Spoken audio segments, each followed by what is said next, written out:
Hey guys, let's get more news about Miami Heat, but first, don't forget to subscribe and leave your like. Udonis Haslem doubles down on Heat Celtics prediction. On the recent episode of the OG Show podcast, hosts Udonis Haslem and Mike Miller cast early predictions for this upcoming NBA season. Haslem backed Miami and told Miller that his team will make a healthy comeback. But, most importantly, predicted the Heat will be ready to play the Celtics in the Eastern Conference Finals this season, as they have done so in 4 out of the last 6 years. Let's not forget the fuel that Jason Tatum added to the rivalry. After traveling to Miami to celebrate the Celtics' 2024 championship, former Celtics player and current TV personality Brian Scalabrine asked Tatum, "You guys have been on a lot of trips to Miami. A lot of hard-fought trips to Miami. Was this one a little sweeter taking that trip down?" Tatum responded, "They're always easy. Granted, Boston's path was easy. The perception stems from the absence of key stars among their Eastern Conference opponents. Notably, Jimmy Butler, Donovan Mitchell, Jarrett Allen, and Tyrese Halliburton were either sidelined for part or all of their respective playoff series against the Celtics. It's important to recognize that achieving 80 wins and maintaining an impressive 16-3 record in the postseason is no small feat. They were the favorites in the East for a reason, regardless of competition." Despite Tatum's remark, historical context indicates it has not been easy. Miami and Boston have faced each other 3 times in the Eastern Conference Finals, with Miami emerging victorious on 2 occasions. In their third encounter in 2022, the outcome was determined by a final shot. However, the Heat have not been a healthy team for the last 2 seasons. The roster has been riddled with injuries, causing them to have a second 8th seed finish and a record of 46-36 last season. But, what does it mean if Miami was a team that became healthy again? This summer, Haslem has participated in various sports programs, sharing his insights on various basketball-related topics. During an episode of First Take in June, he was asked which team poses the greatest threat to the defending champions. Unsurprisingly, his response was the Heat. While some may argue that Haslem's perspective is biased due to his 2-decade tenure with the Heat and his current role in the front office, historical context supports his viewpoint. Miami has previously been successful in challenging Boston and is capable of beating them when they are healthy. The 2 teams have faced each other in the playoffs 4 times over the last 5 seasons, with their series record standing at 2-2.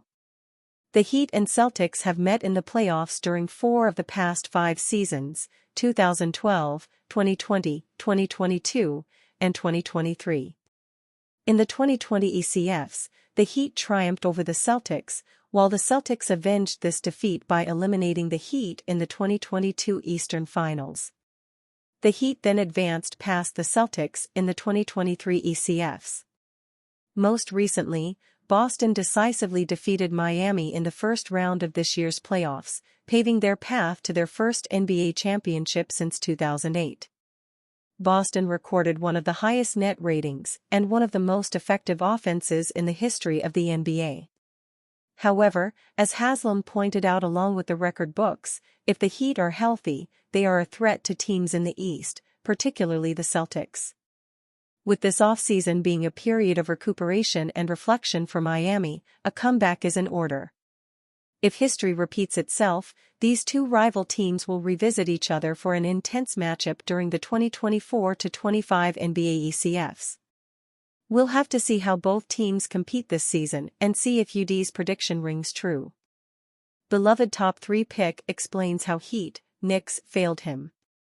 Sitting down with the popular Club 520 podcast, Beasley vented his frustration about how his career was essentially mismanaged. He doesn't place all of the blame outside of himself. However, he puts most of it on his former coaches. "I'm the best scorer you've ever seen, but all you gonna tell me is to play defense? Like, that pissed me off at one point. Like my 4th, or 5th year in the league, I ain't wanna play anymore. In his 4th and 5th seasons, Beasley was playing for the Minnesota Timberwolves and Phoenix Suns, respectively. It was in those years that the DMV native was demoted to the second unit. He was averaging then career lows of 11.5 and then 10.1 points per game. Prior to then, he had started 170 of 232 games, including back-to-back seasons as a full-time starter. In his 3rd season, which he also played with the Timberwolves, he averaged a career-high 19.2 points per game.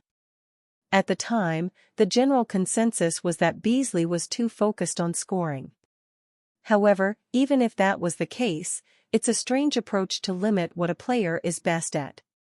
Perhaps that's part of the reason why the Timberwolves finished with a 26-50 record in 2011-12, despite having Ricky Rubio and Kevin Love. If they were going to struggle defensively, they might as well have invested a little more in their offense. It wasn't until several years later that Beasley got another chance to be a featured scorer though. Well, kind of.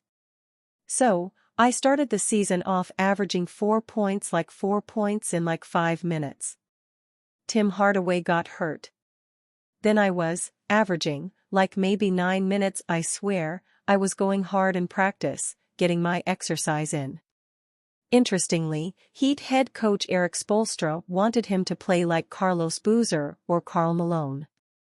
It wasn't just the 15-plus pound difference him and them that bothered Beasley though. He didn't see himself having the natural physique that would have allowed that either. Everybody played me as a 4 because of college, but I'd been playing out of position my whole career. You played at the 1, 2, or 3, I'm bigger, I'm better on defense. Now I got someone to play pick and roll with, but Jeff Hornacek was on the hot seat.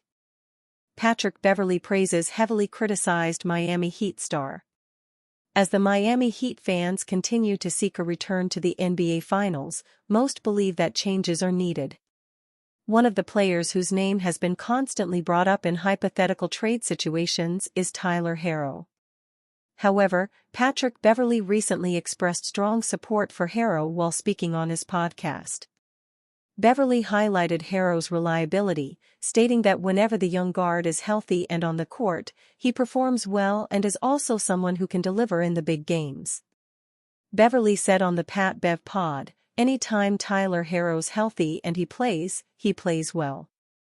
Anytime it's a big game, Tyler Herro plays well. Anytime they say Tyler Herro going through a shoot slump, he comes out on TV and he plays well."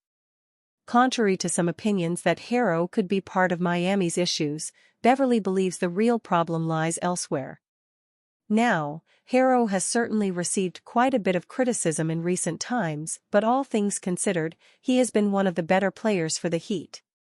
Last season, Herro averaged 20.8 points, 5.3 rebounds, and 4.5 assists with a 44.1% field goal percentage, while he shot 39.6% from three-point range. Having evolved from a contributor off the bench to a starter over his 5 years in Miami, Herro's improvement has been undeniable.